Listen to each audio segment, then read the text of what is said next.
some stuff other people were talking about. First of all, FreakEcho that Mhm. Vance was talking about. Just using that delay knob to get some stereo widening. I've actually used it on a mix bus before, automating it in when you've got like a long kind of vampy bridge sort of thing where it's almost like a remix in the middle of a song. Tweaking the stereo field while that happens can be cool, and FreakEcho is great at it. It's really transparent as you start to dial it up, and then you realize that stuff's gone nuts. Yeah. So that's quite cool. I'm going to go quick because I'm crashing. I'm taking other people's time. Yeah. Satin, which is the one that's showing, is really good. I mean, it's built as a tape emulator, so it does harmonic distortion and things like that. It also has a decent limiter. If you turn on the top clip, it's actually pretty good. But what is great down here is the extra controls. So you've got control over crosstalk, wow and flutter, the gap width, where the head bump is, and you can see the frequency response on this graph. And then the other thing that is awesome is if you want to do like Dolby stretching, you can put Dolby A encoder on and no decoder, and now you're doing Dolby stretching.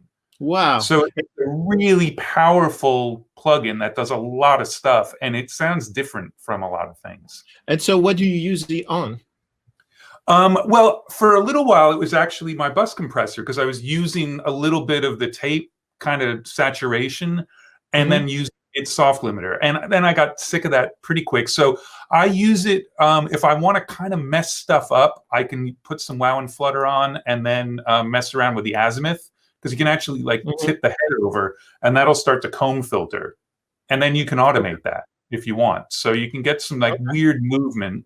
And then the Dolby stretching thing is actually good. Putting it on a send is a little tweaky because there's a bit of delay going through this. So sometimes it feels a little phasey to me, but you can also put it as an insert. And if you're getting too much of it, you could wrap this inside of Blue Cat Patchwork and give yourself a wet dry knob if you just want a little bit. But that, like all the Kate Bush vocals, is that Dolby stretched vocal, all that extra really crispy top end.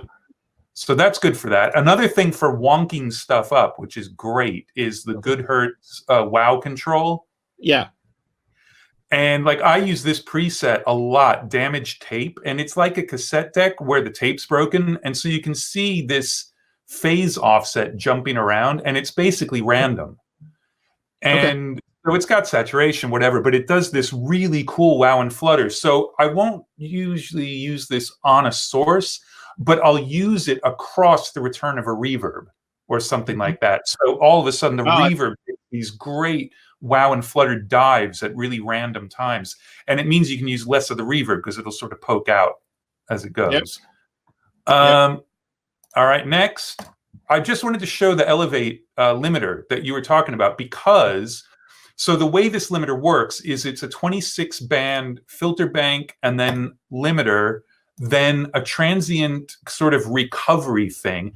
And then the last stage of the limiter is that clipper that F. Reed was showing. Yep. So this clipper is how they manage to get transients back in and then clip them off. So it's the last stage of the limiter, but it's 26 band and it's awesome. Yeah. Thanks for showing me that.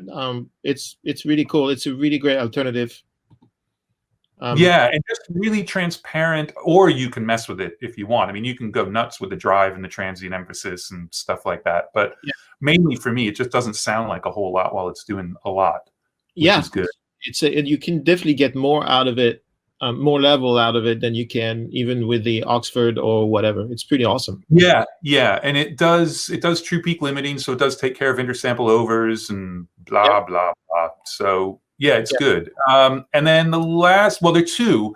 So this one I just wanted to show because this is the Eventide T-Verb. So this is the live room at Hansa Studios in Berlin.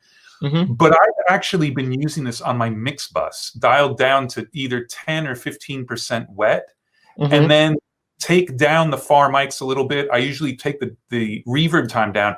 And what happens is you're overdriving the plugin because it's the end of the mix bus chain. So you get a little bit of distortion and a little bit of kind of glue by having this tiny bit of reverb. So I use that. No compressor, no gate, nothing like that. Just a bit of EQ on the return, and then just dial in a little bit of it. And I think this gives me back Some of the glue I don't get because I don't use bus compression anymore Right. at all. I never have a bus compressor. All I've got on my mix bus really is EQ at this point until I get to the limiter. So this gives me a little schmutz. And then the last thing I wanted to mention. One thing, sorry to interrupt. That trick of using that reverb on your mix bus is going to show up on your next videos on Puremix. It's all explained in a couple of mixes we shot in December, and they're going to start coming out soon. So people who are like, what? You know, what is he doing? The concept came because I was mixing something and it just felt dry, and I'm not very good at reverb. But then I remembered mastering reverb was a thing. So people put reverb on the entire mix. I didn't want it to be that obvious, but it worked really well. And I use it a lot.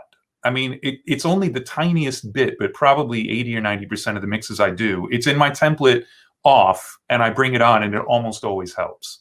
It's good. And then the last set of plugins I wanted to talk about, which are awesome, but there's no point in showing them on the screen, is there's a company called Expert Sleepers, and they make modular stuff, so Eurorack things, but they also make Eurorack interfaces, so like ADAT to 8 ins and 8 outs that go in your Eurorack. But then they have some fucking awesome plugins where you can do stepped LFOs inside of Pro Tools or envelope followers inside of Pro Tools and then spit out control voltages through their hardware, or you can use any DC coupled interface, because if it's not DC coupled, then it gets rid of the control voltages. But if it's DC coupled, I may be getting that backwards. I can never.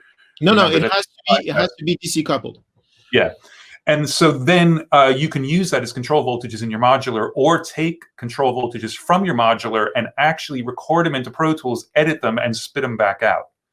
So those plugins are awesome if you want to get your modular involved, but not have it be the total mess that it usually is. Yes, and for those of you who didn't understand a word of what Andrew says, you just don't know the meaning of life yet, but it will come to you later.